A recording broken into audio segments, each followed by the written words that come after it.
On this week's episode of Marketing O'Clock, Google announced a new version of Analytics 360, and it's perfect GA for anyone already using it.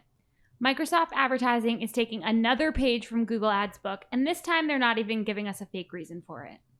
And we had a temporary career change here in the studio to cover AdSense's new auction type. And congrats on the purchase, Caleb. All on today's show. You know what time it is. It's officially Marketing O'Clock. We bring you all the digital marketing news of the week, powered by the digital marketing community. If you want to join the conversation, hit us up. We are at Marketing O'Clock everywhere, and you can join our community on Discord at community.marketingoclock.com. We record every week from the Cypress North Studios in beautiful Buffalo, New York, to bring you our famous Friday news show. You can subscribe to our show at youtube.marketingoclock.com or wherever you consume your podcast. Head over to marketingoclock.com/newsletter to receive every article we cover straight to your inbox. Hey there, I'm Christine Zernhouse. AKA Shep. I'm Jess Budd. And I'm Greg Finn. And it is officially Marketing O'Clock. Here on October 15th, 2021. Hello, everybody. Thank you for joining us for another fabulous show. Greg, what is new in your world? Well, I have two twins, like a duo, right? Oh, you do? Yes, I do. I didn't know you had kids. And they're usually really wholesome and usually say things that like are not overly offensive. And I, for the first time, was offended by something that my boy said. So much, I'm thinking about going mono here, right? So we're talking about the best quarterbacks in the NFL. Oh, I'm checked out. And so we started going through it. We're like Tom Brady, Patrick Mahomes, Josh Allen, because he's a Bills fan, Aaron Rodgers, Lamar Jackson. And my boy says, Sam Darnold. Wow. Why'd you look at me? Where did that come from? Like, what? I don't know. Put that in? I don't know. I mean, it's not even Halloween. There's no ghosts to be seen. I don't know what he's doing out there. But he said Sam Darnold. And I had to look at him. I'm like, what do I do now? That is actually absurd. Absurd. Like, I want to know how he got to that point. Who is Sam Darnold? He's a 24-year-old Samuel Richard Darnold is an American football quarterback for the Carolina Panthers. Is he good? He's one of the best. He's No, better he's than not. Greg and Caleb. Anyway, I no longer have And a Greg's duo. boys. I have a mono. So that's it. What about you? Jess, what's new with you? I'm proud of my son this week. Took him to get some blood work yesterday, and he is like a bad heckin' guy, right? There's two nurses holding his little arm out for nothing. They stick the needle in. I can't even watch when they do my own blood. I'm not like, I just can't see it. I don't get queasy or anything, but I can't look at it. He's sitting there. It goes in. He's on my lap. He does not flinch. He doesn't peep. He doesn't move. And he looks at it the whole time, and he's just watching his blood flow out, and then it's over. Jess, I'm gonna pass out. I know, I'm sorry. But then it's over, and he looks at the nurse and he goes, "Thank you." Oh, thank you for hurting me. Right? And I was just so proud of him. But then, like, the night before, the thing of tomatoes fell out of the fridge, and the cherry tomatoes rolled everywhere, and he lost his mind. Like, he was crying. He was like, "The yellow!" Like, lost it. So I don't know what his tolerance is, but I was really proud of him with the blood. Wow, I'm surprised you're queasy as like a queen of all things Yeah. bad. Only with myself. I was watching him. I felt like I needed to be aware in the moment, and that was fine. Okay, So. well, while I have you here, Jess, I just wanted an explanation on something that we saw today. If you want to look at the notes real quick, we are all just like prepping for the show. Jess made, I think this is a meme. I was going to comment on it. It's Jess makes memes that only she understands. I know it's like Rob Zombie, and I'm assuming there's a... That's Rob Zombie, right? Okay, so it's Robert, Mr. Zombie, Bob Zombie, standing in front of like a blue and pink swirl, and it's What's with your cut? It's That's green. Oh, sorry, green and pink swirl. Oh, we have something about colorblind that's coming up. Stay tuned. And he looks just like really not good. He's got a hunting camo cowboy hat on, long beard, and it says, "I feel so numb." And in parentheses, it says bees. So I feel so numbies. And Jess puts it out like thinking she's like hot hack out here. We're just... She put it in Slack. Nobody responded. This is an unknown that because nobody engaged. I just moved on. It is the worst meme ever. Not very dank, Jess. First of all I did was add text. That image of him in front of that swirl I found on the internet. I didn't make that. And Wow, you must look real hard for that one. It's like the first result. But I Feel So Numb is like one of his top hits. And then Greg mentioned Numbies. Get it? We were talking about numbies last week on the show. You guys are going to have to watch YouTube to see this beautiful, beautiful meme. But that was the highlight of my day today, so thank you. And don't forget, everybody, the agency scoop for this month is up with our CGO, Jill Fetcher. You can find that wherever you are listening or watching this podcast. And she's joined by Amalia Fowler this month, power listener of the show. And they're talking about all things managing and trading. It's a great episode, so check it out. And getting into the news this week, Microsoft Ads released their monthly product updates this week. And the most noteworthy change from my perspective is that they will be depreciating ETAs, making RSAs the only match type. So here's their quote from the article. It says, to help elevate advertisers' ROI with the power of our automation and create a simplified cross-platform experience, we've decided to align to Google's newly announced changes. Did they have an ETA on that? Estimated time of arrival. I never thought about that. Did they? Why didn't we make that joke the last time this news dropped? We could use it for the title. Yeah, write that down. Instead of Microsoft Ads, new feature. I know, that's always like our last resort. So anyway, starting June 30th, 2022, RSAs will be the only search ad type that can be created or edited in standard search campaigns. Existing extended text ads will still serve, but they won't be able to be edited or added.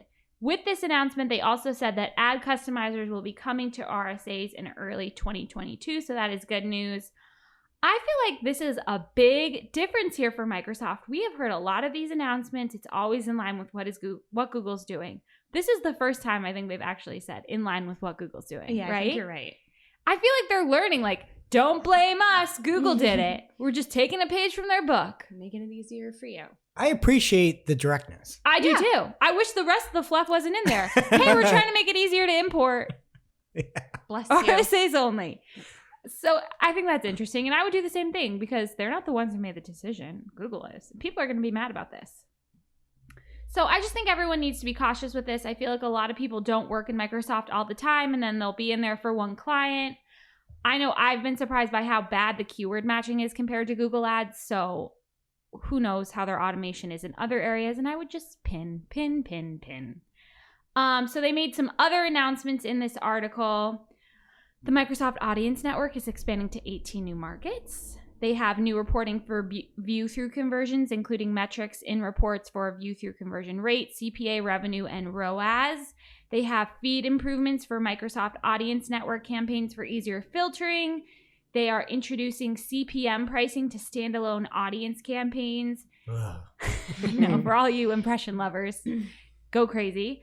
They added more in-market audiences and made them available in more markets, meaning countries. That's a little confusing to read. They also have 3 new auto-generated remarketing lists that will be standard when you set up an account. This is something that Google does, but Microsoft hasn't in the past. So they're going to have audiences already set up for you for all site visitors, all converters, and a smart remarketing list, which is a list of users likely to convert, powered by their audience intelligence and designed to deliver a higher conversion rate. That is not remarketing. Yeah, is it like a whittled down list of your users? Or they're just making a list that's a lookalike, essentially? This is what the sentence said, so I read that as it's not a remarketing list. They're I read just it like how you read it. I'm using just hoping. the list to power this other list. Yeah, you don't need audience intelligence to just market to the people that have been on the site. So I would not add that to your campaign and call it remarketing.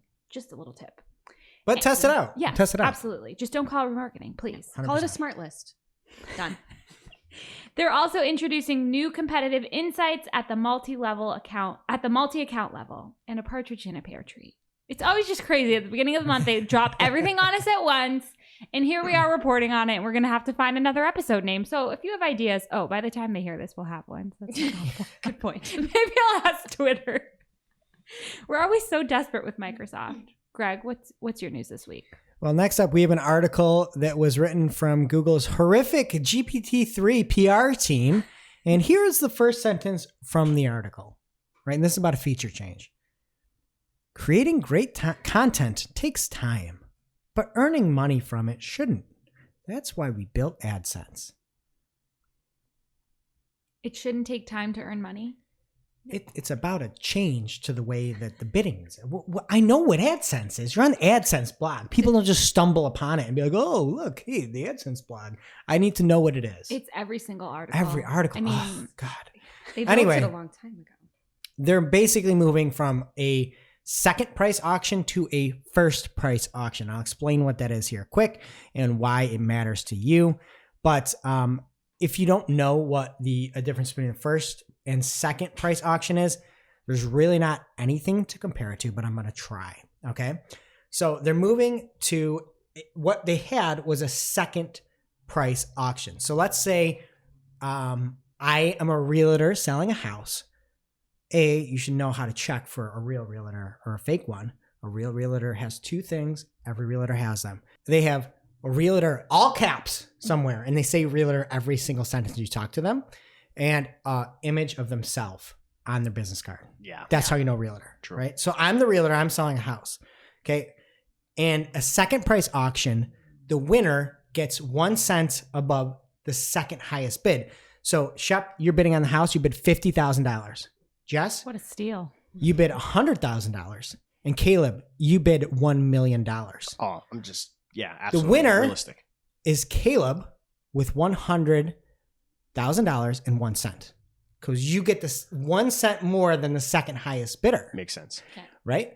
But when you do first bidding, this is where every bidder needs to bid their true value. So it makes way more sense. And it's one of the shadier things about the underground is the second price bidding. So first price bidding, Shep, you bid $50K. Jess, you bid $100K. Caleb, you bid $1 million, right? Yep. Caleb, you're paying $1 million. I don't want to do that. Hand it over. Then you should I have a bid realtor that. card. All caps realtor, Caleb.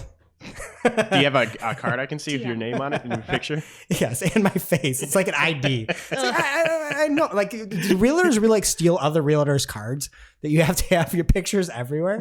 Crazy. If you're gonna let someone in your house, you want to see their face ahead of time. Anyway, this is going to be a good change. I think it is coming. They said, I believe, at the end of the year.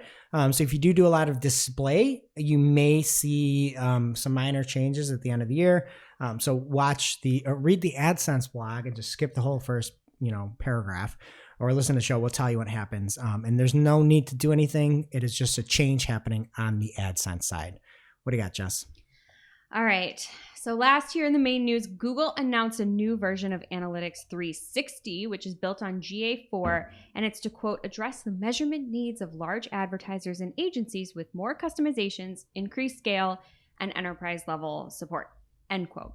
So the big things with this are the ability to create product line sub-properties, and those sub-properties will have customized settings, and you can then link those sub-properties to the specific Google Ads and Google Marketing Platform accounts associated with the efforts for those products specifically. So this is really handy for advertisers that have teams in, say, different countries and they use different ad accounts. You can associate those different ad accounts with the different sub-properties. Pretty cool.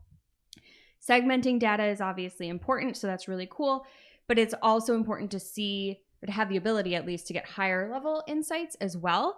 So with the new 360, you'll also be able to create dedicated roll-up properties across multiple product lines, so you can see that higher level view even though you've segmented. Very cool. The new version will also have custom user roles, so you can provide more specific control over the data and access that you share with specific teams internally or partners and vendors that you use. They're upping the limits on custom dimensions. You can now have up to 125. You can have up to 400 audiences and up to 50 different conversion types. And Google did say that in addition to those higher limits, you will also get continuous intraday data via Analytics 360's interface and the API. Data usually appears within an hour after collection, so you can make faster, near real-time decisions during crucial periods for your business. Intraday. Yeah. I didn't even know that was a word. Me neither. I love it. But it's cool. It's good. It's just in time for the holidays and Black Friday. So this new version of Analytics 360 is now open already. It's an open beta for existing clients, and the Google article about this has a link with upgrade instructions. So you can grab that if you're one of those people that's lucky enough to have 360. I've never gotten to play in it. I don't know if you guys have. Yep, we have a few accounts on it. Is it worth it? No. It's not. It's an exorbitant fee. And it's not sample data, but it's not, in my opinion, it's not worth it. Well, if you're already paying for it, you can get these cool new features. All you have to do is upgrade. So get excited if that's you. Now it's time for this week's Take of the Week. This is a hashtag fire digital marketing take with extra spice served up just for you. We simply deliver the take for your consumption. We give no opinions. We don't influence. You make the call. All right, and this week's Take of the Week comes from Rand Fishkin at RandFish on Twitter. And there's a tweet that he had out that said, "What if performance advertising is just a scam?" And I think the name of the title of the article got changed, or at least says it's an analytic scam. But the tweet says scam, so I'm going with that. Can't edit a tweet. You cannot. And I don't know for sure if it was edited. I just thought at one point it said scam. Maybe I just read the tweet. And I'm just going to read the definition of performance marketing because that's what it's referenced to many times in the article, even though obviously advertising is the paid media. And if you're not watching, this might be the first Take of the Week where Greg has come prepared with hard copy notes. I got the documents. Usually those are just for shooting the heck. I know. Well, there's so much to unpack. And then we've got a lot of folks chiming in. People are fired up about this take. So anyway, I'm just reading from the Performance Marketing Association what performance marketing is. And it is a comprehensive term that refers to online marketing and advertising programs in which advertisers and marketing companies are paid when a specific action is completed, such as a sale, lead, or a click. So everyone makes sense? And then this is about the advertising side of it, not criticizing the marketing side. And so first up, I would be remiss if I don't talk about Augustin Fu, who is one of the leading, I'd say, forensic folks on ad fraud. And he chimed in and responded. So before I talk about Rand's take, I'm just going to read. And before we even do this, I'm going to talk about biases quick, right? I work at a company that is performance marketing and performance advertising. That's mainly what I do. So I have bias. I don't know if Dr. Augustin Fu does, but he has an analytics platform where he looks to uncover ad fraud. So that's what he does. And then Rand works on what I believe is SparkToro. It's a tool that does not have anything to do with advertising. It's about finding sort of your tribe and finding people, influencers in a space. So his is geared towards more non-advertising, or at least non-traditional performance advertising. Maybe it's influencer marketing or influencer advertising if you're paying them. Does that make sense? Anything? Yes. Incorrect. I'm with you so far. Okay. So Dr. Fu had responded, and just to start, I'm gonna read what he said. He said, "I agree with Randfish," and he links over to how fraudsters cheat by tricking the reporting to look awesome, which I agree with. And then he says, "The algos are optimizing for Google and Facebook's profitability, not for the marketers' business outcomes. As long as marketers remain fixated on large quantities of ads, low CPM prices, and high click rates, they continue to voluntarily be ripped off by ad tech companies." Agree to all of that. I don't think anybody can disagree with that, right? Okay, and in the article, Rand covers a few different things. Brand search, social ads. And when I say brand search, I mean brand search ads, right? And also ad fraud. And I just want to say, I'm going to take ad fraud out of this, right? There's ad fraud that happens. And if you're somebody that's only looking at CPM, only looking at click-through rate, and you're buying ads on that scale, that is a problem, right? And I don't really think CPM is the tool of a performance marketer in my mind. I think you're paying for the clicks, going towards conversions. Generally, CPMs make it hard when you're buying that. But if you want it, it's on Bing. Yes, it is now. Thank you, Shep. So anyway, I'm going to break this article down. It might go a little bit long. Feel free to skip through if you don't care. But he starts off with the Airbnb example, where in 2020, Airbnb cut $542 million on performance advertising spend. It saw no measurable fall off in attributable sales. This is the thing we hear a lot, and Airbnb is a little bit different. They are a name like Xerox and Kleenex, and they got there, and I would imagine performance advertising helped them get there. And I don't like this example. I'm not even going to reference it. He had a good example about a pizza store and handing out flyers from red. One flyer was red, one was white, and one was green, and all the greens were like actually converting. So they went out to go look at the stop, and the green person was standing outside the door handing it to people coming in. And I thought that's a great example for the retargeting side of things, which is clearly one small portion of performance advertising. And so that one thing he said too, he said, "Some are convinced that's exactly how a majority of so-called performance advertising channels work. That the lesson is simple. Advertise to those already primed to buy, and you'll see a phenomenal return on advertising investment without any sales lift." That is not what I think of when you think of performance advertising. That's what I think of when you think of remarketing or brand search.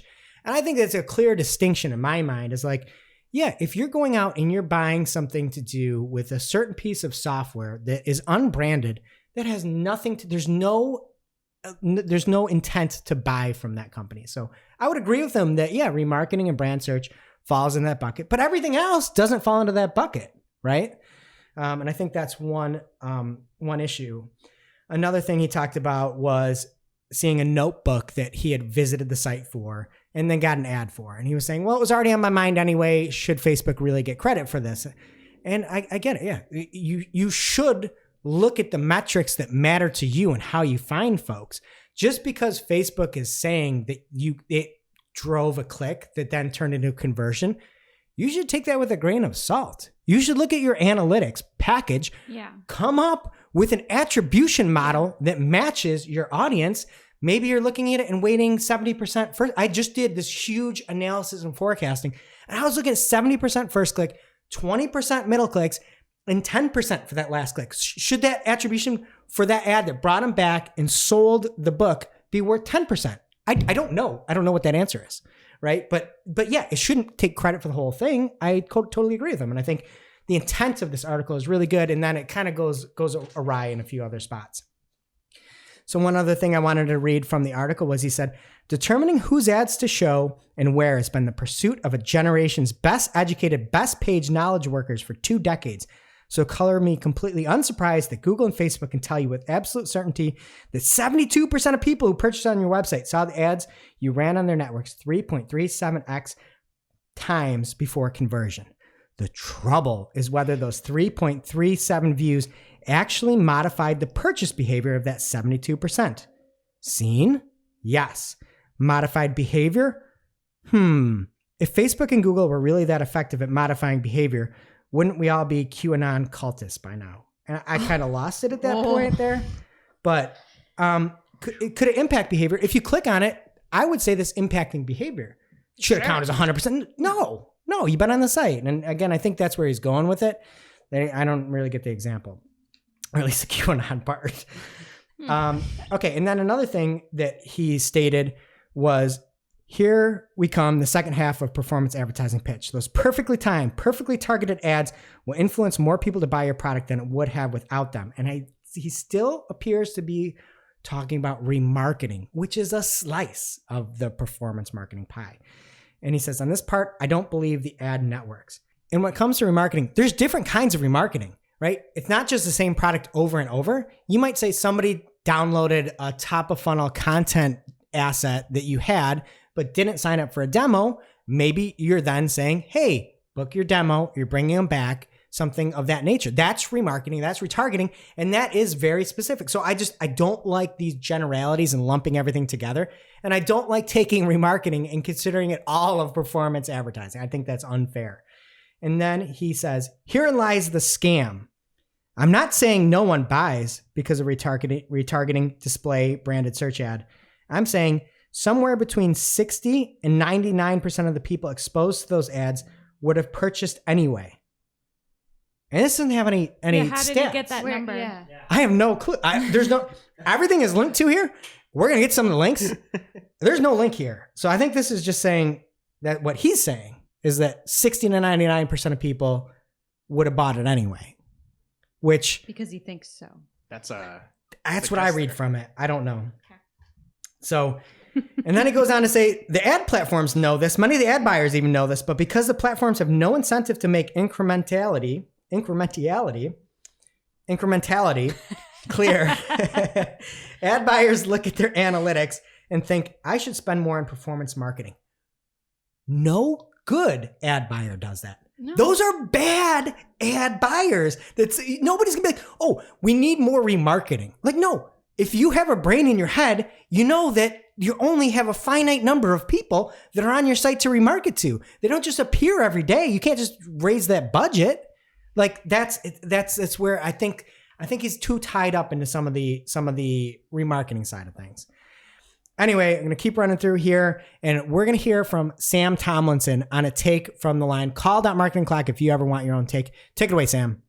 Rand's article gets some things right and some things really wrong and probably confused. What he gets right is starting a conversation about advertising efficacy and incrementality, about understanding what's actually contributing, and probably a little bit about how platforms have misaligned incentives to advertisers. What he gets wrong, and I think the critical part of this, is understanding time horizons, impact, and the other contributing factors and confounding factors that really drive the results of advertising. Is all advertising effective? No. I don't think anyone's ever claimed that. Is performance advertising a scam? No. That's also ridiculous. I think the truth is probably somewhere in the middle, and it depends on your brand and your goals to determine if it works for you. So what do I mean by your brand and your goals? Performance advertising likely works better for smaller brands, for D2C brands, for upstarts, for groups that don't have a robust user base. For a large brand like Airbnb, probably doesn't have a super large impact, and especially is not going to have a super large impact if you stop it today. Like, Airbnb is a verb. They don't need performance advertising, although maybe it might be helpful to prevent them from going the way of eBay, who was once upon a time the 9,000-pound gorilla and has since gone on a massive diet and now is like a little chimpanzee that no one cares about because they got left behind. So is performance advertising a scam? Probably not. Is it perfect? Definitely not. Do we need to get better at measurement? Absolutely. Is incrementality a conversation we should be having? Great. But seems a little disingenuous to say it is a scam. All right. And that's a good point. And then I'm going to jump back over to Rand's article here, where he says, in the last few years, we've seen hundreds of stories about cutting off millions in ad spend with no discernible business impact. I haven't heard hundreds of stories. I've heard like 2. And I'm like, oh, cool. He's got links for all these. There's links to search ads, retargeting, programmatic. And I'm like, oh, this, I'm actually all Airbnb. No, I was actually curious to like see what this is. So I clicked on the Reddit one here that he said, Reddit ads _ because I don't think many people click these ads. This is from PPC Reddit. Look, what do you mean? This is literally what he links That's to. the source. There's a 1 upvote on this, and it says opinion. A lot of people waste a lot of money on retargeting. 1 upvote. That's 1 upvote. So I'm like, it can't be this bad. Again, there were a couple about, it seemed like an agency didn't know how to use Google Ads, to be honest, and got a little bit burned, and they kind of said it, and that was the Google Ads one. And then I'm going to read what he linked into from LinkedIn Ads, and this is from Mardan Kurlani, and he said, this is the conclusion. He says, in a nutshell, after spending $100 on each LinkedIn and Facebook for same duration, what I can conclude is Facebook had given me 100 leads, whereas LinkedIn had given 60 leads. However, only one converted, only 2 out of 100 for Facebook and 3 out of 60 for LinkedIn. How is that even possible? How did I know you could only spend that sounds good to me. Like, you got that many leads at $100? I don't believe it. You can't even get that many clicks for $100 on LinkedIn. So anyway, I look at this and I don't know. Maybe there are hundreds of stories. I've not seen the hundreds of stories he's seen. Maybe he has better vision than me, though, to be fair. All right. And then he goes on to talk about the benefits of performance advertising, undeniably beautiful attribution. And this is a phenomenal point. It is easy to put money where you can see it come back. And he goes on to say, ads are easy to execute. They're even easier to scale. Other growth marketing investments, not so much. I would argue that good ads aren't that easy to build, and to scale are not that easy. Again, if you're just looking at last touch and retargeting, yeah, 100%. That is not performance advertising, just to get that going. All right. And another thing that Sam said is misaligned, I think, about the ad platforms. And Rand says, the platforms have immense incentive to deliver numbers, proving their delivery of your ad was key to any and every conversion or visit for which they can possibly take credit. And again, Sam said misaligned. I think that's what they have to do. If you are buying a Facebook ad and you get a click from Facebook and Facebook sees that pixel was fired on a conversion, Facebook can't see other advertisers. That's on you to have an analytics person and be like, hey, look at the analytics. What is Facebook saying they got a conversion? What does that mean for the full customer journey? if you're sitting there and like, oh, like everything came from Facebook because they're saying it. No, Facebook doesn't talk to Google. Google's going to report what it can see. Facebook's going to report what it can see. LinkedIn's going to report what it can see. All together, those are going to be more than your actual numbers because they don't talk to each other. You need an analytics platform to do that. And then it's on you to say, oh, you know what? Facebook's actually worth this amount. And so instead of saying, I'm going to try to get that CPA of 100, you know, like, oh, I'm going to get it for $10 or something like that. So again, they don't have access to other people's data. And if they see a click come through that platform, they can't see anybody else out there. So they can't see Google search data. Google doesn't share that with Facebook. So Facebook has to do that. And I understand it's not perfect, but that's on you to be a good marketer, hire a good company, a good agency to do it. I would clap for you, but I don't know that would translate. It would Okay. be good audio. All right. And then he says those same platforms have equally immense incentives to squelch any organic channel data, hence Facebook, Google, and the rest hiding referral strings, organic keywords that send traffic, and putting loads on what could have and should have attribution to the dark social buckets. I'd say, again, some things like Facebook literally can't see. Google, 100%. You look at the attribution models, when you do it, they have one like last Google ads click. Like you're putting that in there to make Google ads look better. I 100% agree on that. All right. And then he says, now let me make the case for turning off ads entirely to get data on the incrementality of marketing. And he says, one of the things is you might lose out to the competition, quote, or parentheses, not likely, but possible, end parentheses. And I would just say that is something that's very dangerous. There's nobody in the world that hates branded search more than I do. I hate the fact that Google lets people bid on your brand. Google should not allow it. It should be back like 2007 when they frowned upon it. You couldn't do it unless you're on Microsoft. And that should be the way it is. But it's not. Your competitors can come and eat your dinner and eat your lunch. And that's because Google wants more money. There's no other way around it. And so should you turn off your branded search? No, don't do that. I know that you should report on it differently. You should look at that as a different, one is prospecting and one is like, you know, sustaining. And that could be like, hey, it's branding, it's remarketing, it's people already know us, it's our current clientele, and others new business. Go do that, but don't turn off your ads completely. Like think through it and look at what does the best for you. And if somebody's bidding on your name, unfortunately, that's the rules. That's reality on reality's terms. And there's nothing I can do about that. All right. And then PPC Kirk called in at PPC Kirk on Twitter. Here you go. Hey, PPC Kirk here. So overall, I think this was a great article. I think that the premise of the article stands, and that is that we need to identify incrementality in our advertising. So we're not just chucking money at the wall. We want our marketing to be as beneficial as possible. I agree with the premise of the article.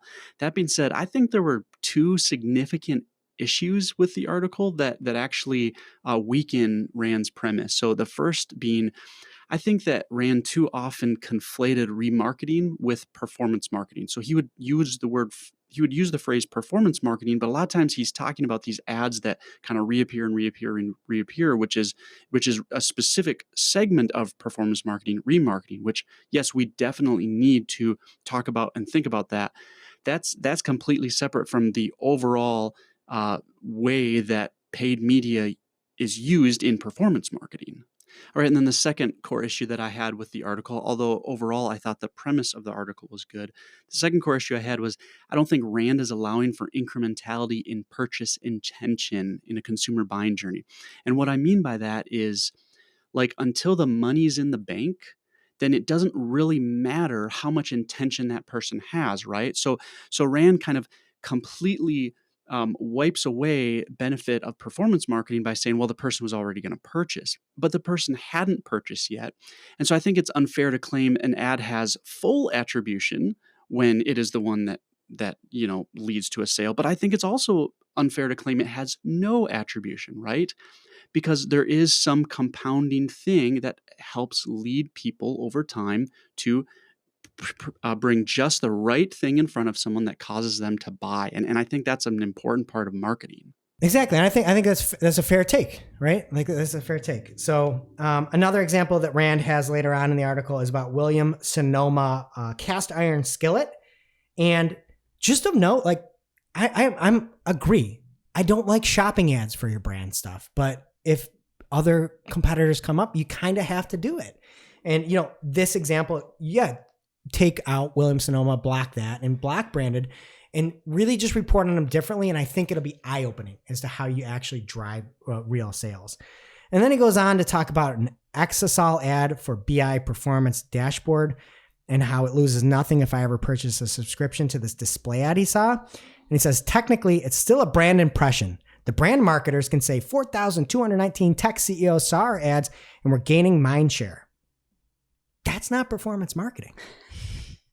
Right? And then he says, but if I ever do convert, having this ad somewhere in my browsing history also makes their performance marketing team look like geniuses. Again, if you're looking at the wrong attribution models, then an attribution is hard. But if it's a longer conversion process, like you should look at where people first found you in that case. Anyway, he goes on to say, most marketers I know believe that a majority of performance marketing, especially in areas like branded search, social, and retargeting, deliver only a small amount of incrementality and cost an awful lot. How do you throw social in with retargeting He hasn't and said branded? anything about it. You're saying like if I go out there and I put a content offer on LinkedIn and I get somebody to learn about something, that is the same as retargeting or branded? This is where like it starts falling apart in my mind. Mhm. Again, I think the intent of this article is 10 out of 10. You should look at what matters. You should not just focus on the very last touch, and you should consider other stuff that's harder. I 100% agree with that. And then he says, getting clients, teams, and managers who happily spend on low ROI ads to switch to potentially high ROI, but hard to measure channels like content, PR, email, organic search, organic social, influence marketing, etc. is like pulling teeth. I don't think it's ever hard to switch somebody from low ROI. Like, you know what I mean? I feel like, hey, we've got this stuff that doesn't work well and we want to do something else. Like, let's do that. And then, is it hard to measure email and organic search and social media?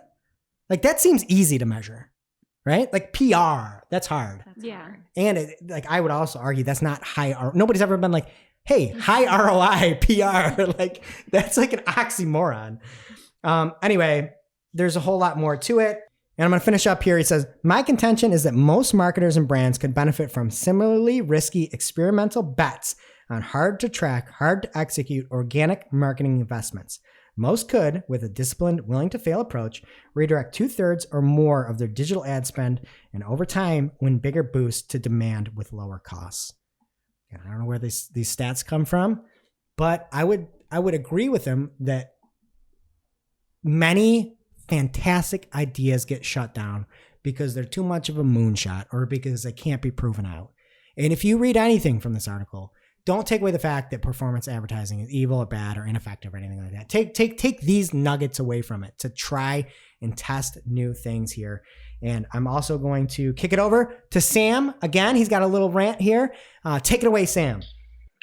The other point I'm going to make about Rand's article is I think he misses a critical piece that is marketers who do things like PR and SEO and even influencers to some extent have themselves in part to blame for this conversation because they have failed for decades to adapt to a reality in which C-suite executives are demanding financial accountability for investments.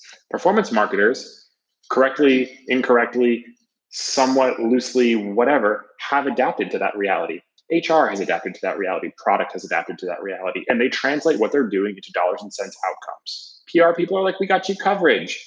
Big deal. Who cares? What did it do? So if you want to make the claim that these things are more valuable, you need to invest in the tools and the methods to demonstrate that value. And if you can't quantify that value in dollars and cents, then don't go crying when your budget gets cut. That's how this works. All right. And thank you, Sam. We've got one more caller here weighing in on the topic here. There's I know we don't get a We never voicemail get for calls. 6 months. And we got All at 3. once, right? But this is what it takes is like a hot take like this, you know? And we're going to hear from fan favorite Azim. So take it away, Azim, from the Azim Digital Ass podcast. Hello, it's Azim. A couple of points I want to make on this super quick. I think it's great, the examples of Airbnb that is used a lot about turning off ads and not seeing any change because they're Airbnb. I've seen very little or few stories about SMBs turning off paid advertising and seeing similar results. When I see more stories like that, I'm more likely to believe it. I think overall, Rand makes a couple of good points. I think the point about attribution has always been a problem for marketers, but the pandemic has forced that lower down in people's priorities as sort of budgets are cut and priorities are shifted. But most importantly, I think the big thing here to focus on is podcast advertising. Trial that. Sad that it wasn't mentioned, but if you think about this, 70% of people who are super listeners of podcasts consider a new product or service based on ads they hear. Test it, test it, test it. That is great advice. Spend more on podcasts, advertise away. And if you're looking, you got a couple extra bucks you're looking to spend, I know a great one. You can see all about it over on www.IamAzimDigital.com. Now it's time for this week's ICYMI. This is something you just might not have seen. Maybe something that you overlooked. But you shouldn't have.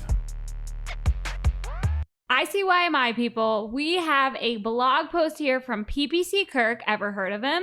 At PPC Kirk on Twitter. It is on the Zato Marketing blog, and this is about running a title test in Google Shopping.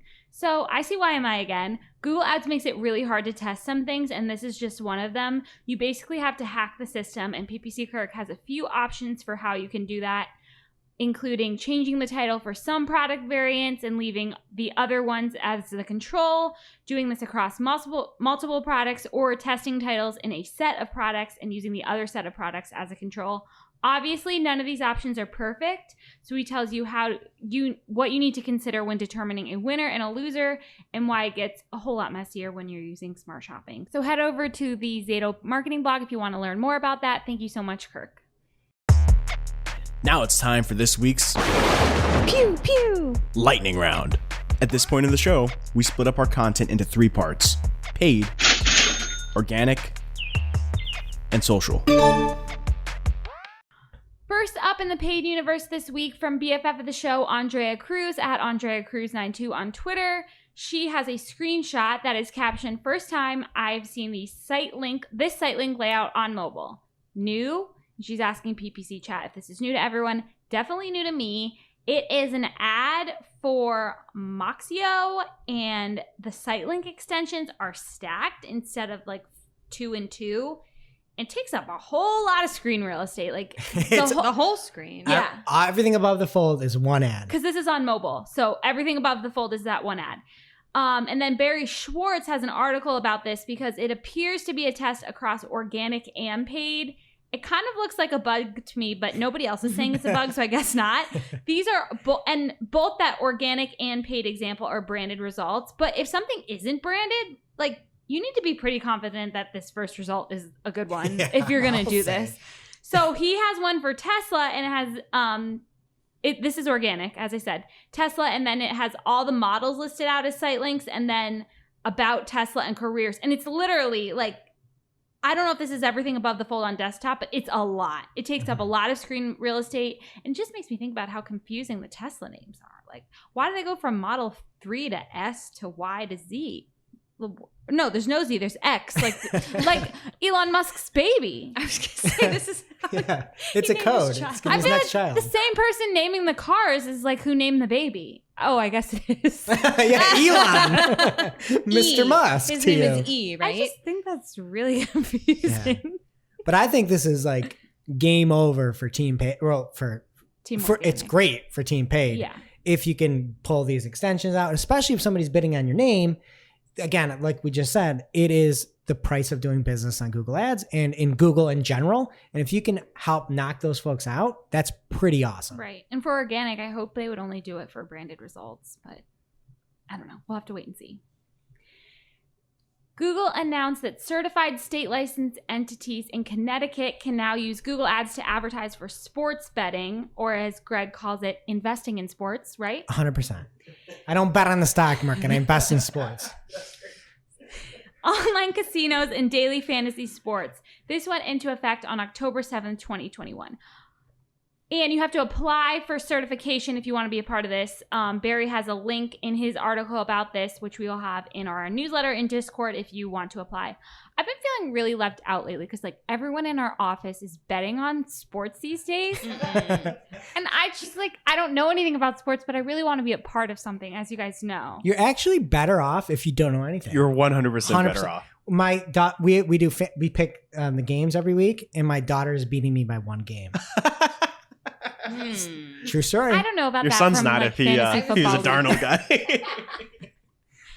I know. I bet your daughter knows more than I do. So I don't know. 100%. It's not even close. No, get out of here. But I feel like we should start setting a line for like the length of our episodes, and people can bet on that. I'm gonna take the over on this one. I know.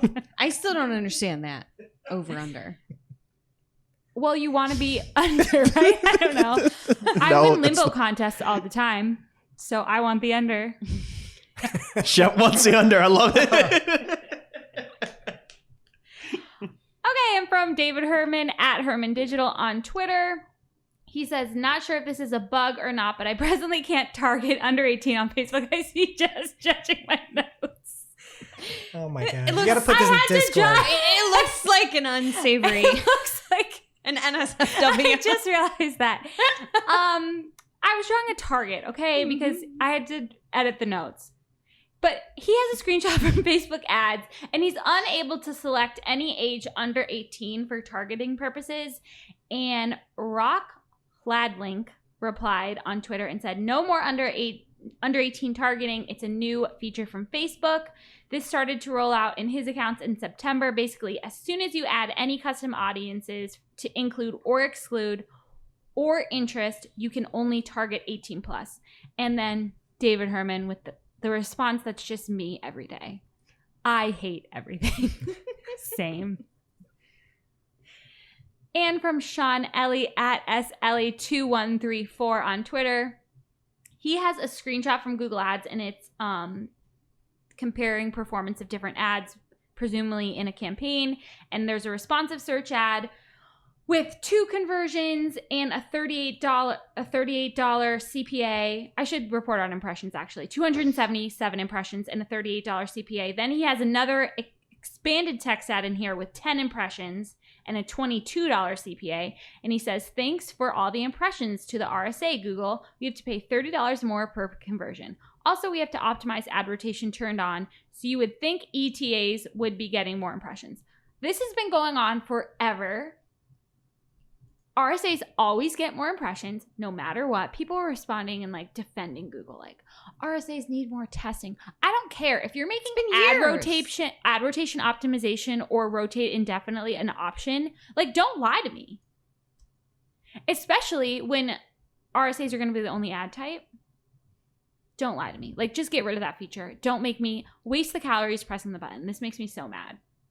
I feel you, Sean. Hey, if you want a good bet to bet on, you should bet Sam Darnold to win MVP. Oh, 100%. I'll take the Shep, you under can't on go that. wrong. Okay, we have a fun tweet here from Mark Irvine. His Twitter name is Pumpkin Spice Mark right now, which I love. At Mark Irvine 89. So Ooh, 88 was taken. I know. He has a screenshot from an email it's a Google Partners update. And it says, fully automate, this is Mark's interpretation, fully automate 99% of your clients' accounts, and I'll give you most of a toiletries bag. And I was so bummed out. There was a scooter in the email. You're never getting the scooter. No way. No, we saved up. We have enough for all the stuff. And we're going to get the ping pong table with our new office. And they took it away. They took that away. And now you can literally get like a Nest or the toiletries bag. Okay. What are we going to do with that? Share it? So if you use automation product ads, you get 900 points, and then this dumb toiletries bag that nobody cares about, it's 980 points. Like, it's such a joke. Hey, clients, you lost all your money. I'm what Rand's writing about. part. But you know what? Wait to see my next vacation in 2023, baby. It's like the client should get the toiletries bag. So sad. Client's Yeah, going to need a 'cause it's new gonna be job. Okay, I know we're running over. Think with Google has this beautiful new interactive guide called Demystifying Automation. There are 4 modules, and it talks you through, like, it's a big sales pitch for automation, right? But it is. It's gorgeous. There's They should beautiful... lead with the toiletries bag. I'm still laughing at poop. I know, but we got to hustle. We talked about Rand for 30 minutes. I'm just going to work through your laughs. There's this beautiful animations. There's really calming sound effects of like these cannons for conversions. What is wrong with you? When I want to relax, I listen about cases, but not cases that were closed, unsolved mysteries. And then there's really relaxing stuff like cannons. We have this amazing design team, Sammy and Jordan. Sammy makes the art for the show. We have a design channel. And I'm going to put this in there because it's honestly so beautiful. But it's a big sales pitch, right? So I'm going through, I'm like playing with the buttons, pressing the buttons to make the cannons go off. It's like so nice. All of a sudden you get to the end and it's talking about automated recommendations. It's like choose an option and you can decide to apply the recommendation, dismiss the recommendation, or press dismiss, I'll take care of it manually. And I'm sitting there like, I've spent 10 minutes like firing off cannons. And I think if I press apply recommendation, it's going to do it live in my Whoa, account. Like, I really? really think, I worry it might have. Oh my gosh. That's like the vibe I got.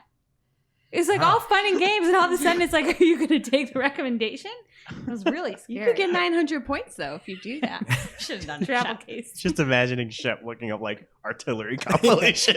Need to relax. Yeah, she Cannon wakes isn't up, the right all the word. cannons start firing, she falls right back to sleep. Canon isn't the right word. You got to check it out, okay? Just don't read anything. Just play with it.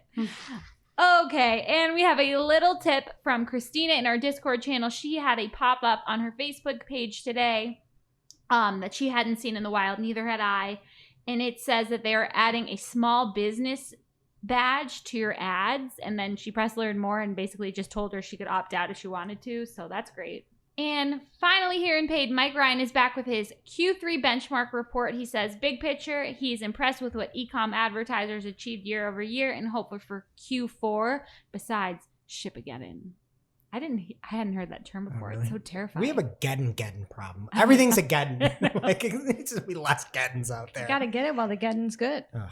So we will link the full report in Discord, and it's free for the price of your email address. So can't beat that. Thanks, Mike. What's happening in organic? All right, first up from Adrienne Porter-Felt on Twitter from the Chrome team. She says, starting today, we're experimenting on Chrome Stable with a following feature. So you can choose websites to follow, and their RSS updates will appear on Chrome's new tab page. We've been working on this for a while, and I'm super excited to hear what people think. I dig this. It seems like it's a much more customizable way for some of that Discover content out there. So maybe it'll help people get more used to it or using it. And then I'm a huge Adrienne fan here because she says, like right after the tweet, she goes, and a cookie to the first person who says Google Reader, which, is no longer with us. All right. And now it's time for Barry's Charts with Greg. I love who sang that? I don't know. Page someone. It was okay? Greg. It's Okay? debatable. It was Greg. It's debatable. Anyway, Wait, I would be more mad about this intro that you literally paid money on when we don't have an advertiser right now. But at least the people can hear it, unlike your dumb chart segment that they can't even see because everyone listens on Spotify. listen, this came out of my own pocket. I would never charge this to the company, so don't worry about that. And let's worry about what's happening with the search results because Barry goes on to say there were some signs of a possible Google search ranking algorithm update that touched down on October 6th, spiked a bit more on October 7th, and is fizzling out today. And I believe that was on the 8th. It says not confirmed, so it's hard to say what this update was about or if it was just specific niches or something else. And we had a lot of charts. These charts weren't as good as last week, but there was a clear winner, and it's SEO Mo's charts because I'm worried about them. They had a fever last week, and looking at the charts, they fluctuate usually from about 80 to 101. And this is Nick Lachey style, 89 degrees during this period. And it's my everything. So I do cherish you, Moscast. Winning this game is the hardest thing, but thank God I found you in your charts. And that was Barry's Charts with Greg, an audio program about visual charts. All right, next up from Glenn Gabe and Barry Schwartz on Twitter. They say the bigger news, there's new rotating 3D images directly in search, and Glenn goes to add a little bit more. He says the bigger news, IMO, is that Google is providing more 3D AR products in the SERPs ahead of holiday season. He didn't say just in time for the holiday season. How dare you, Glenn? And he says, I can reproduce this, and it could be very important for this year's holiday shopping season if it keeps expanding. Big heads up for ecom people. All right, next up about Microsoft Smart Pages. You probably don't use that, so who cares? We'll just go here quick. It's a free service, and now you don't need any social or advertising tools required. You can just set up a website. Pretty cool. Before you had to have, I believe, the social and advertising stuff. But Carolyn Leiden has a great article over in Search Engine Land if you want to go check it out. All right, Google has also published 2 new help documents on how to control your title links in search.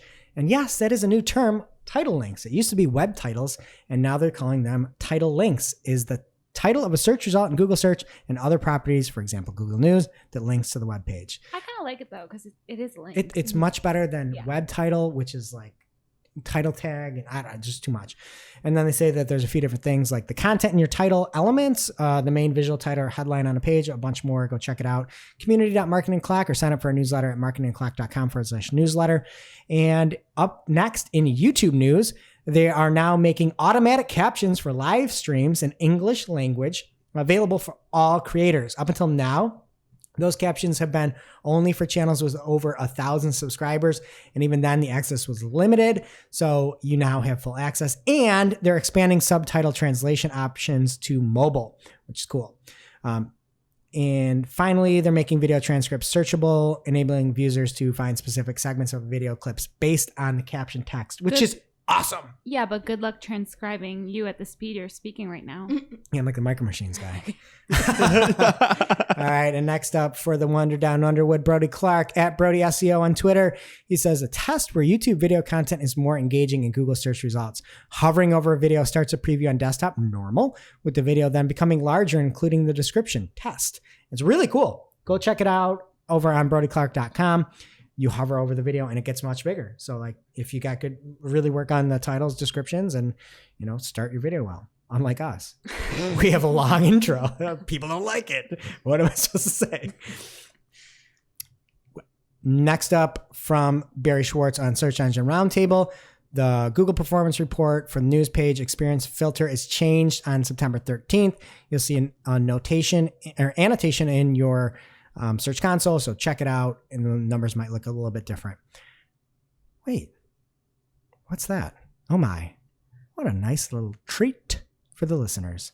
Folks, I've been informed again. It's time for Barry's Charts with Greg. The segment twice. I kind of like it. It's the news. This is bordering on egregious. Barry Schwartz on October 11th said, yet another Google weekend search ranking algorithm update. And he says, at some point, I should just report when there's not a Google search ranking update on the weekend, because it seems like every weekend tracking tool spike and SEO chatter increases around some sort of update. Take it up with Barry, not me, Shep. I will. So I couldn't see anything in these charts. This is one of those you need Barry's X-ray vision. But much like Peter Gallagher in the 1995 classic While You Were Sleeping, the cognitive SEO chart just flatlined on the 6th and never recovered. I haven't seen that yet. I just don't know what any of these things mean. And I'm looking at the chart, so I can't imagine what the people listening mean. Bill Pullman, R.I.P. She? The president of the United States of America and Casper's dad. Anyway, there are literally 3 full days of red charts, and there was no Sandy Bullock in sight to roll it off the tracks. So congrats to Cognitive SEO. This has been Barry's Charts with Greg, an audio program about visual charts. And next up is an unnecessary tool called frightgeist.withgoogle.com that shows trending Halloween costumes and is way overproduced. But at the same time, with this rolled out, I went over to Google Ad Support, and some support options may be temporarily unavailable or delayed due to precautionary measures to protect our support specialists in light of COVID-19. It's too bad that they don't have more time.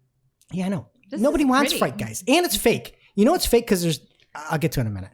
Well, what are y'all going to be going for as Halloween?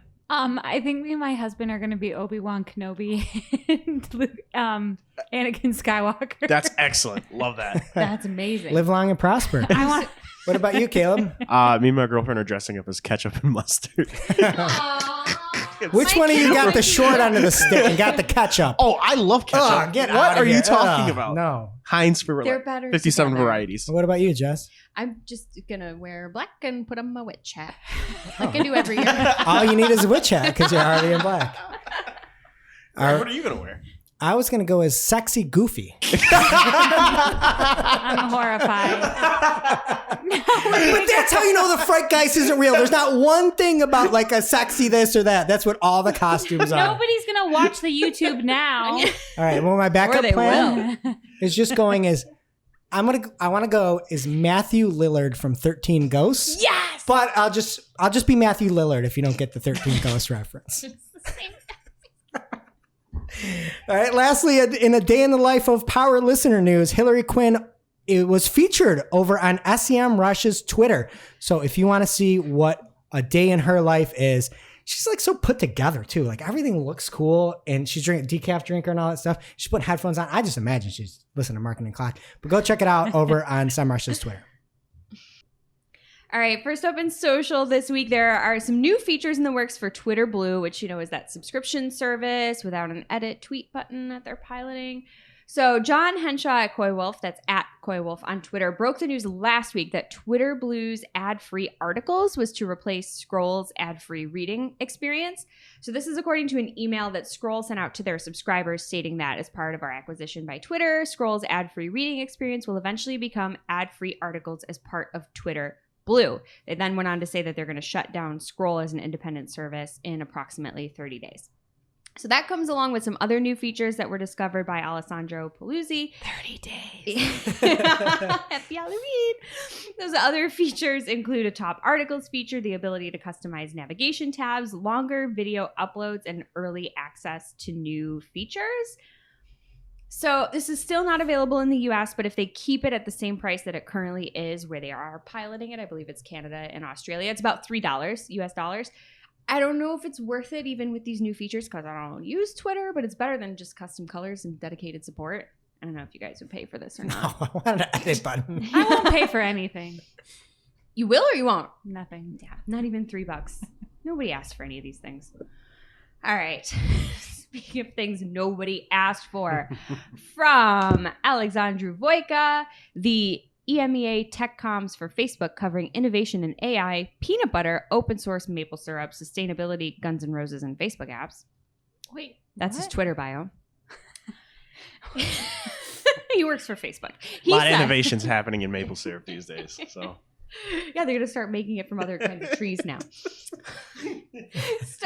birch syrup. It's just really flaky, thin.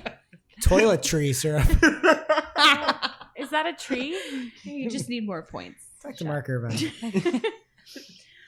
Anyway, I'm not even going to read the tweet.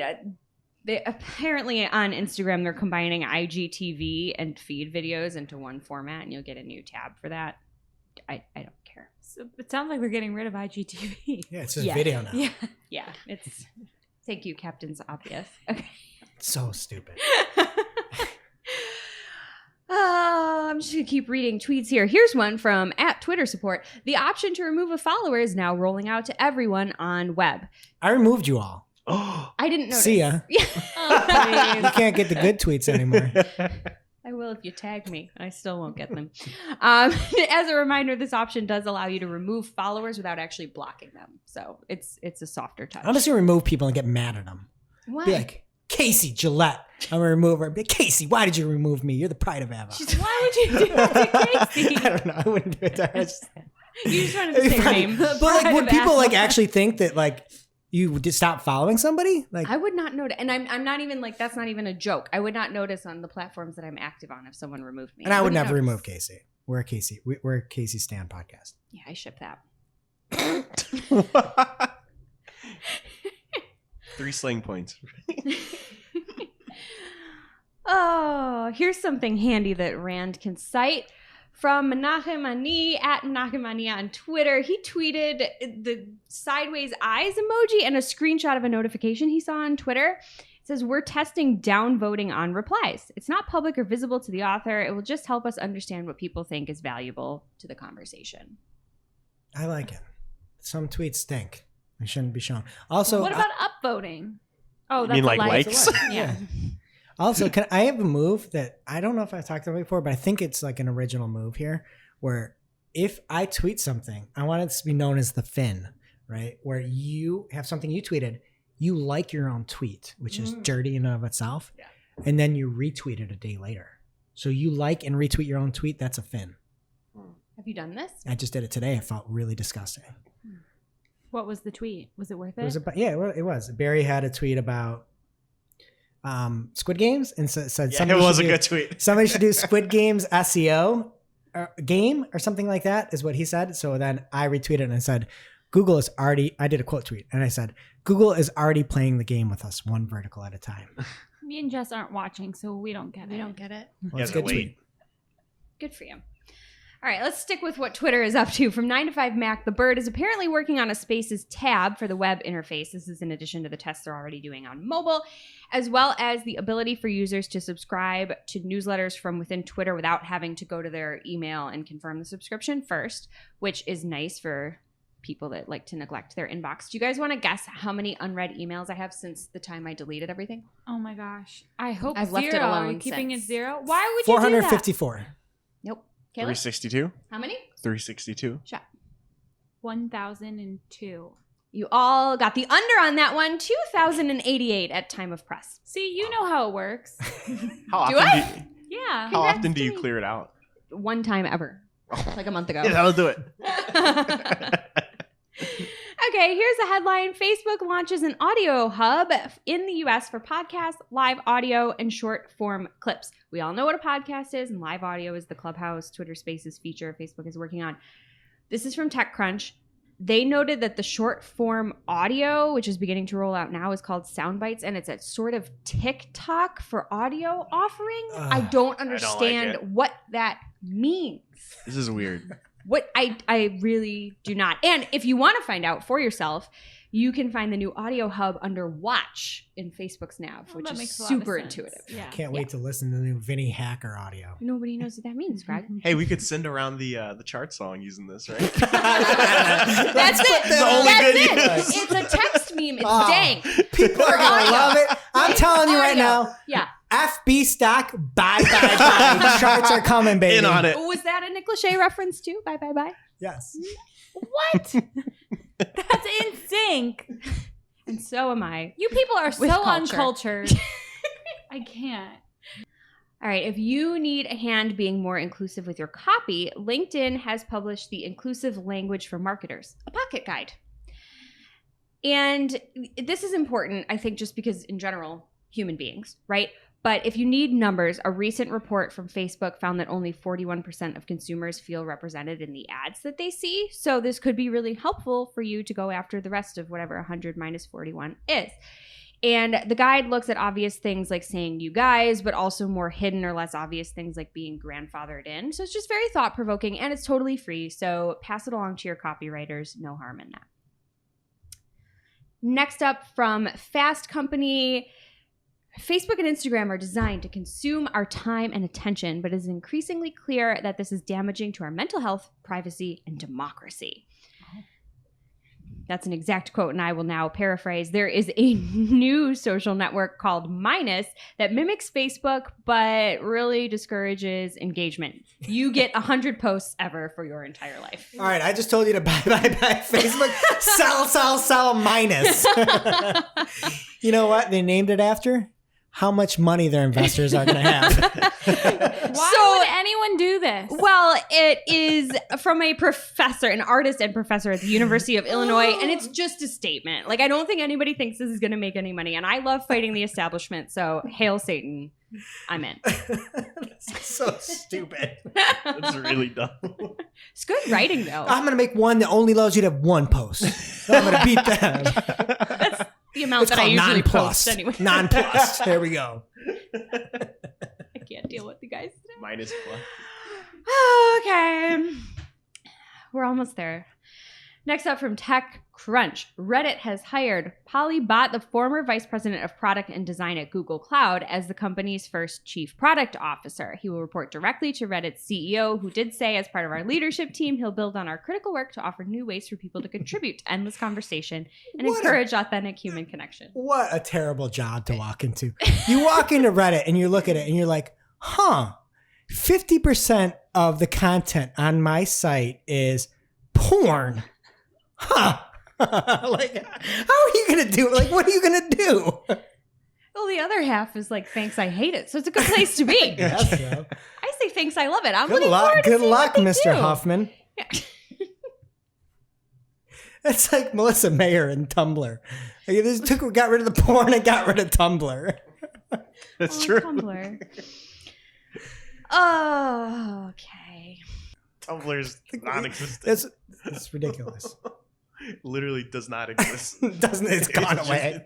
No one has any further use.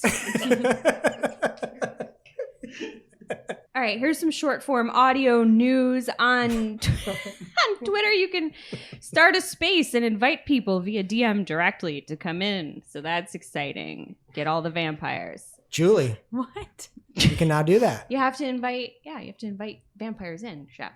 Oh, Right? nobody They can't gets just your join jokes. your space. That's common vampire knowledge, and 'tis the season. Also, on the Facebook side, this is from the Peanut Butter Guy, too. Today, we are now excited to be rolling out live audio rooms to public figures and creators globally, as well as to groups around the world. And then he's got a whole thread of all the details, so you can read that in your spare time. Snapchat has new resources to support mental health of its users. They are celebrating World Mental Health Awareness Day by launching Club Unity, which is a new board of young leaders that unites today's leading many different types of jobs, basically all the Gen Z voices, empowering them to address the generation's most critical topics. And they also have a new suite of resources in the Here For You tab. So if you need help and you use Snap, go there, get some help, do good.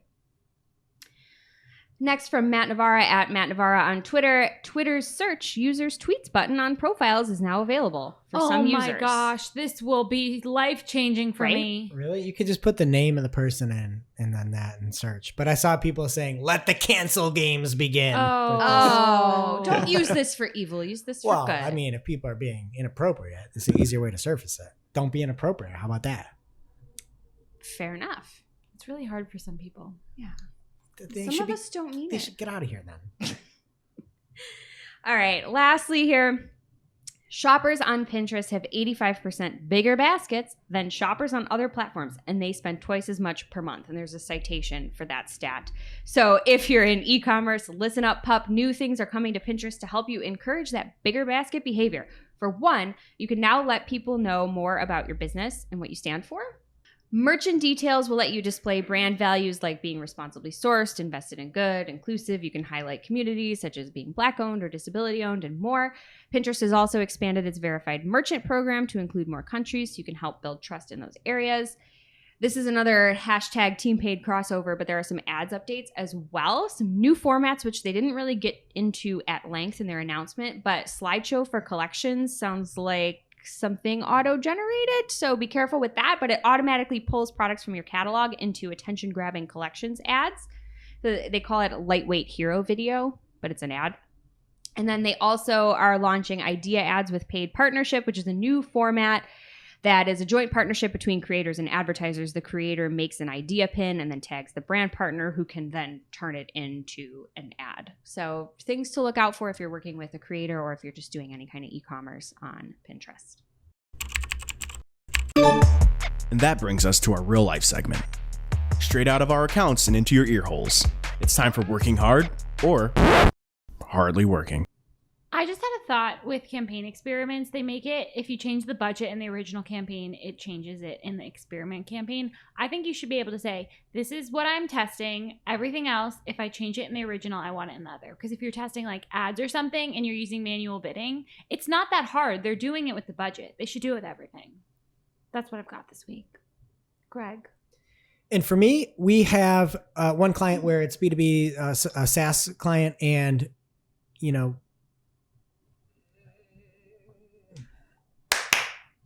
and for me, we have one client that's B2B SaaS client, and we're working on the quality of leads, making sure they're the right folks, and we're splitting off people that might be partners and all that. And just one good thing, like look at all the leads coming through, look at what's marketing qualified, look at what's sales qualified, look at the overall opportunities in the pipeline there, not just the resultingness of deals, right? Like we can only do so much as marketers. And, you know, we've got this one client that we're trying to just showcase everything within the sales process, and doing that showcasing, explaining, and informing is helping. So even when you have problems with closing the deal, doesn't mean you can't inform and educate folks. So I love Google Ads experiments. You use them all the time, but my least favorite thing is that to look at the control versus the experiment, you have to hover over the metric to see the numbers. And I recently launched Microsoft Experiment, and they just have such a nice visualization. They just put the numbers next to each other. You don't have to hover. It's just way better for like a quick screenshot rather than making a GIF for a client. Oh my God. Thank you, Microsoft. Maybe Google should align to what they're doing. Well, they made that cool Canon thing in the Fright mirrors. So they got that going. Sexy Goofy doesn't care about your data. But I do.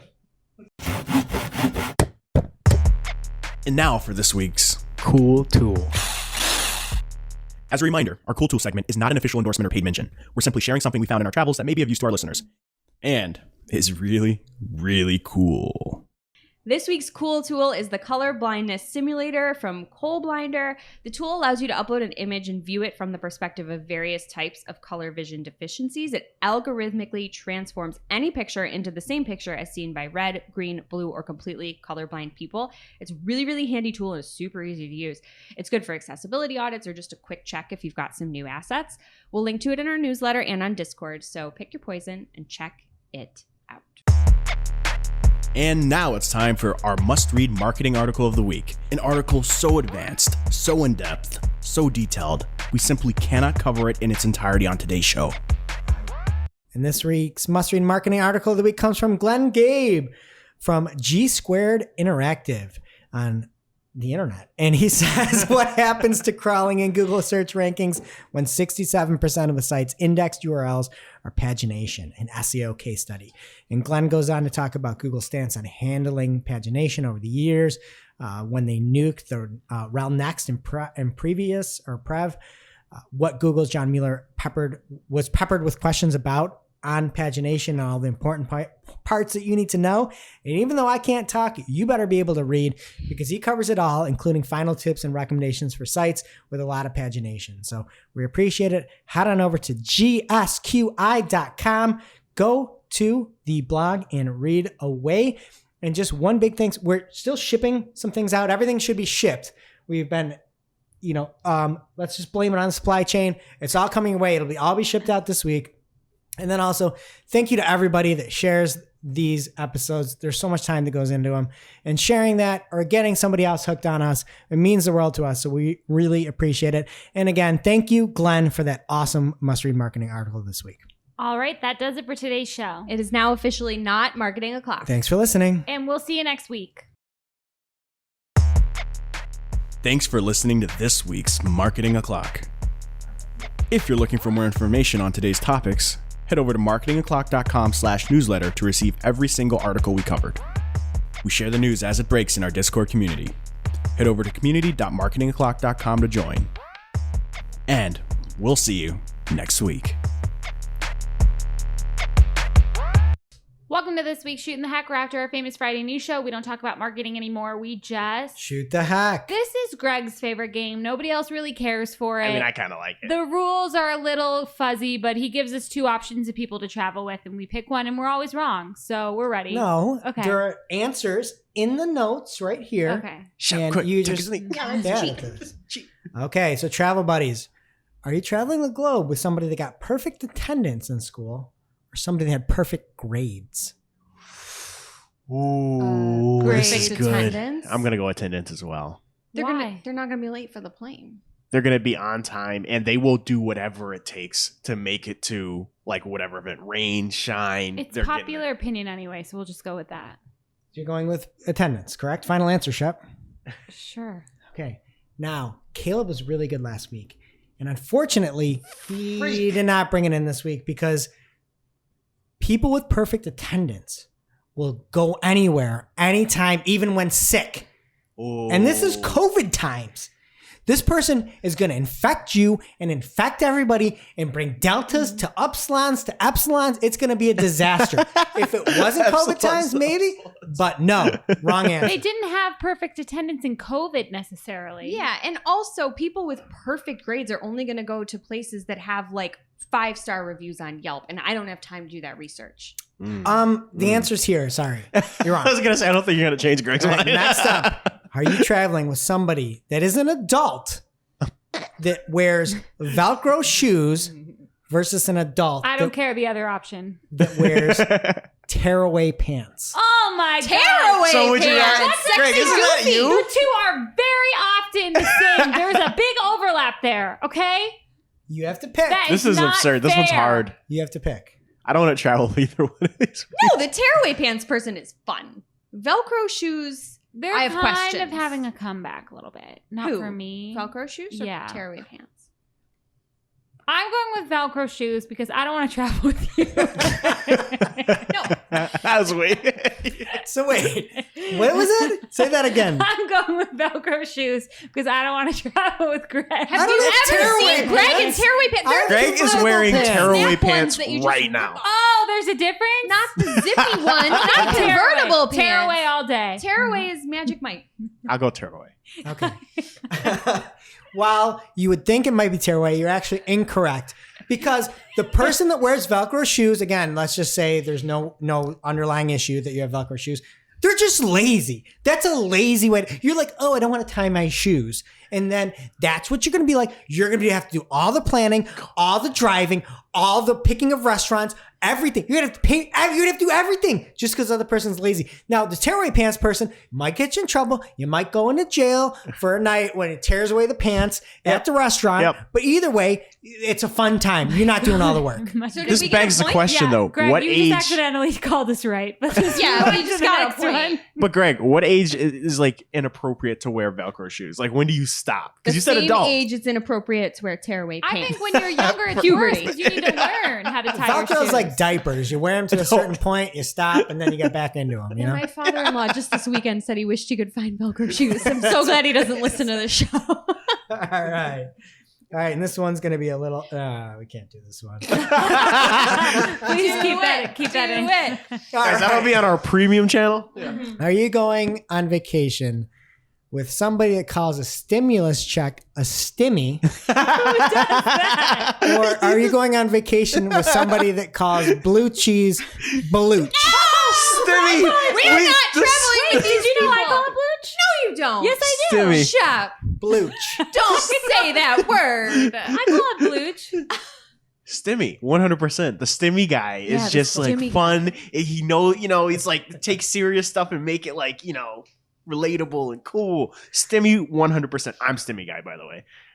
I'm sorry, you're incorrect because blooch is fun No, to say. no. And you're 0 for 3, I'm sorry, but I what have a to bleep rousing that. game. I have to bleep that. Don't believe it. It's been Wait, another did you just rousing say game. rousing? Thanks for listening. We'll see you next week.